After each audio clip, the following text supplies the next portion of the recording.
next guest is Kay Hymowitz of the Manhattan Institute to talk about single parenting. Welcome, Kay. Can you hear me, Kay? I can. Can you hear me? Yes, I can. Thank you. Welcome. So the New York Times reported on Saturday that most women under 30 who have children today aren't married. Kay, not that long ago, there used to be a stigma attached to having kids out of wedlock. What's happened? Well, the stigma is gone. If over half of under 30s are giving birth without being married, then clearly that's becoming normal, if not increasingly popular. So the stigma is gone, and it's kind of hard to imagine how it would ever come back given the demographics.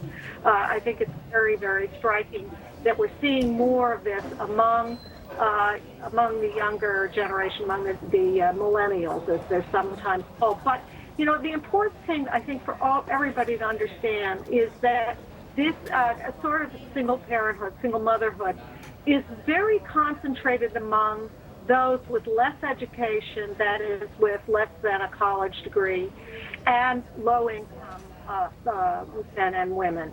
So it has enormous implications, not just for specific children involved, because we do know from decades of research that kids are better off, do better in life if they grow up with married parents. But it has tremendous implications for the country as a whole.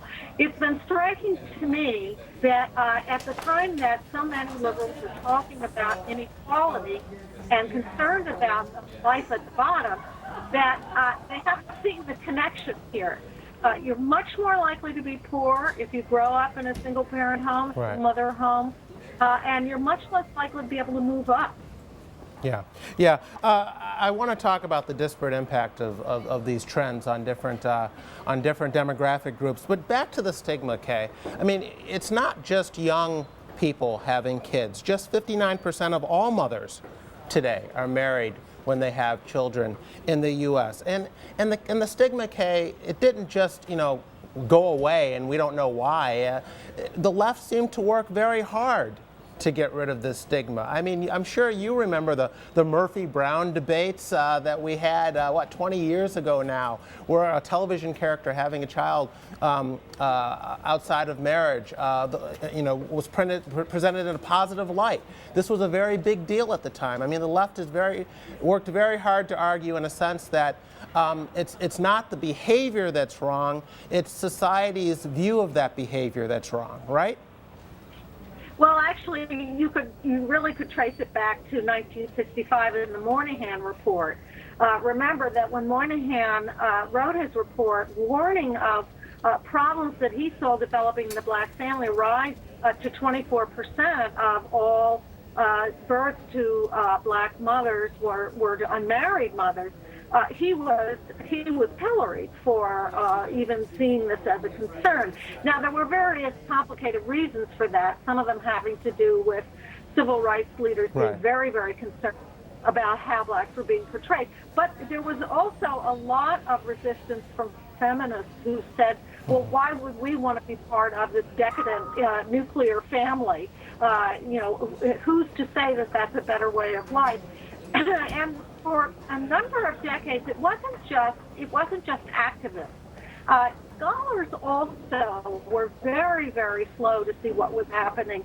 And the research throughout the 60s, 70s, and even into the 80s from family scholars was very kind of lukewarm. It was saying, well, as long as the parents are happy, then the children will be all right. The important thing was the parents were happy. And it really wasn't until the 90s that researchers woke up and started to look at the masses of data that was being developed, showing that, in fact, the children were not doing well. But you're quite right that this continues to be, even though we have all this information and all this data, there's tremendous resistance still on the left to acknowledging the problems that are coming. As I said before, I find this particularly striking given their concerns with inequality. Right.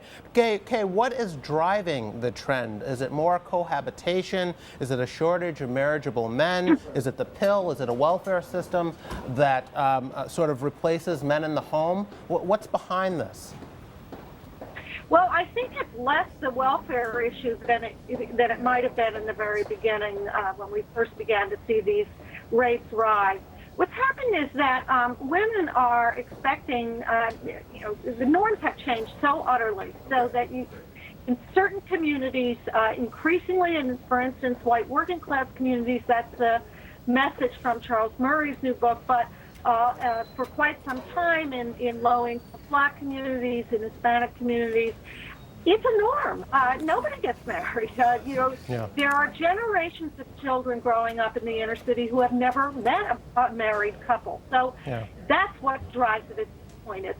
We've reached a tipping point in many of these communities where it isn't just acceptable, it's a norm. Right, and you've also written about in some of these inner city communities how these young Black women in particular getting pregnant outside of marriage is not an accident. It's not about lack of birth control or lack of access to abortion clinics or so forth. These are not unwanted pregnancies in many cases, correct? Well, you'll hear from a lot of the organizations, Planned Parenthood and Guttmacher and so on, that these pregnancies are unintended, and that may be true. That is that it's unlike some middle class women who decide, well, now we're going to start trying and stop their birth control. Really know the precise date they're ovulating, all that sort of thing. It's much more chaotic in the lives. It's a much more chaotic undertaking in the lives of many of these young women. So when they get pregnant, even if it was unintended, they're often fine with having the baby. It's not a tremendous trauma as it would be for a young college-educated woman or woman planning a college education. And there's often a lot of support from the family as well. So, it's not, I think that the whole framing of this as whether it's intended or not is a little bit skewed, and it's a very middle-class framework. Okay. Well, we're going to leave it there, Kay, but thank you for joining us.